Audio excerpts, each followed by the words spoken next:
எந்தையும் தாயும் மகிழ்ந்து குலாவி இருந்ததும் இந்நாடே. அதை முந்தைய 1000 ஆண்டுகள் வாழ்ந்து முடிந்ததும் இந்நாடே. அவர் சிந்தையில் 1000 எண்ணம் வளர்ந்து சிறந்ததும் இந்நாடே.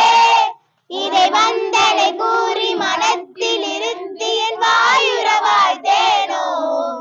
இதை வந்தே மாதரம் என்று வணங்கேனோ.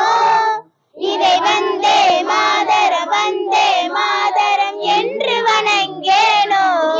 வாழ்த்துக்கள் ஐயா. தேங்க்ஸ் சொல்லுங்கப்பா.